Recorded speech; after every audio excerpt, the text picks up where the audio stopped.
अस्सलाम वालेकुम my YouTube family, कैसे हैं सभी। आई होप सब खैर आफियत से रहेंगे।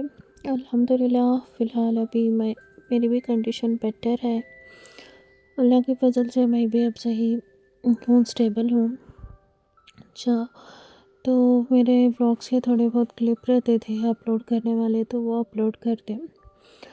और हॉस्पिटल जाते आते भी लाइक डॉक्टर्स बोले थे बाहर का होटल का खाना नहीं खाना, घर का खाना खाना कर को। तो घर में खाना बनाने वाले भी कौन भी नहीं, जैसा कि तुम ना मालूम हेल्पर भी चले गए, डॉग्स बाइट कर दे लेकर को। तो सुबह में उठ को मेरी कंडीशन बिल्कुल भी सही नहीं थी, लेकिन फिर भी दिन भर जाना आना, फिर ट्रिप्स डलाना, हाथ में आईवी सेट कैन्यूला वगैरह रहता है, फिर भी घर के काम करना। तो रसम राइस बनाती थी जो जल्दी बनता है, और कैन्यूला रिमूव कर रही थी मैं। हाथ में शदीद पेन था, दूसरे हाथ में दला लेती हूँ घर को।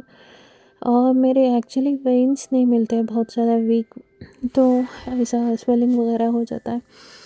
और साथ में कपड़े भी वॉश करते रहती हूँ बिकॉज़ इब्राहिम रहती, और हमारे भी कपड़े बहुत ज़्यादा मतलब डेली कपड़े चेंज होते रहती हैं, तो बहुत ज़्यादा हो जाती हैं, तो वो भी वॉश कर रहे हैं। और साथ में ब्लैंकेट वगैरह बेडशीट्स भी वॉश कर रही हूँ। जितना होता है मेरे से, मैं बीमार है तो भी रेस्ट में नहीं रहती, काम करते रहती हूँ।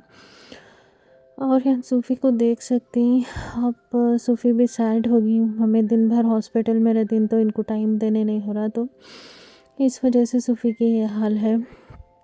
और अभी नेक्स्ट डे मॉर्निंग का time he around 3:30 in the morning मुझे शदीद स्टमक पेन स्टार्ट हुआ।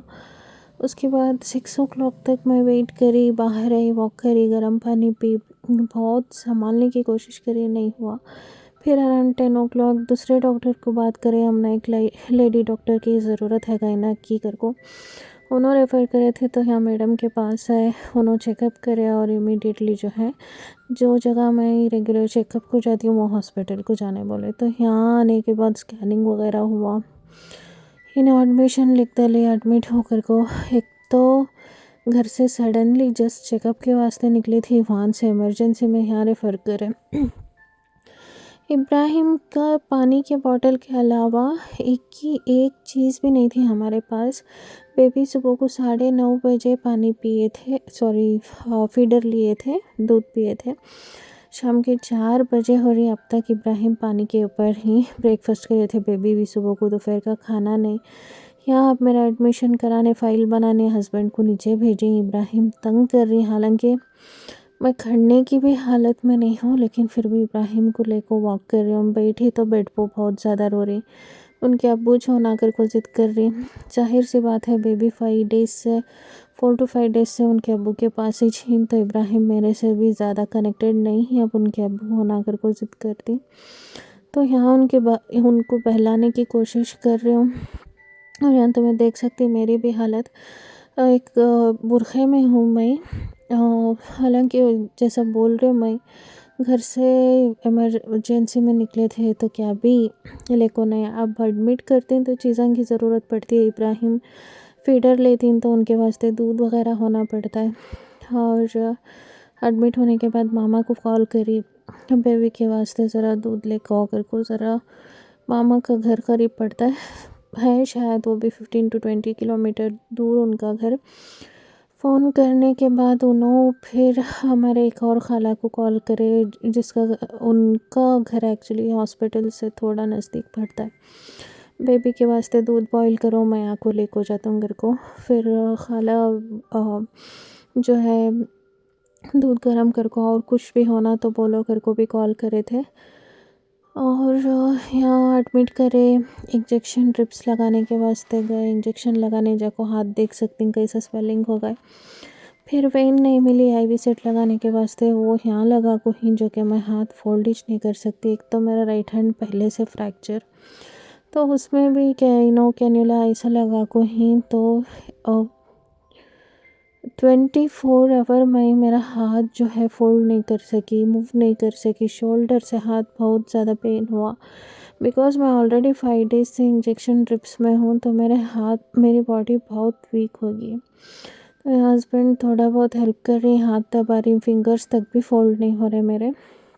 और 24 आवर ऑब्जर्वेशन में रखे और मेडिसिन वगैरह दिए, तो अब थोड़ा स्टेबल हुई है। और मेरा फिर 20 को चेकअप रहता है, उससे पहले भी अगर जो है मेरे पेन स्टार्ट हुए तो मैं आना पड़ता है।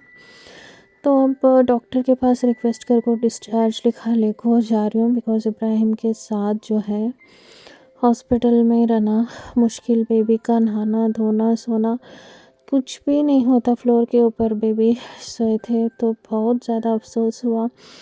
अच्छा, जिस दिन हॉस्पिटल में एडमिट हुई पहले मामा आए, हालांकि मामा भी दूर थे, केंगेरी में थे। उसके बाद मेरे सिस्टर इन लॉ आए, फिर उसके बाद अराउंड 6-6:30 अब्बा अम्मी भी आए। ये 1 नाइट स्टे करे। दूसरे दिन मॉर्निंग में जो है अब्बा और भैया चले गए, फिर सिस्टर इन लॉ दूसरे दिन भी मिलने आए थे। और लास्ट में फाइनली डिस्चार्ज होने के बाद अम्मी को ड्रॉप कर को मैं मेरे घर को आ गई। सूफ़ी देखो कितने उदास हो रही हूँ मैं। सिस्टर इन लॉ उनके घर को बुलाया, अम्मी उनके घर को बुलाया, किसके भी घर को मैं जा नहीं सकती थी। कपड़े तक भी नहीं थे, क्या भी चीज़ हम भी नहीं थे, तो स्टे करने में काम भी जाने नहीं हुआ।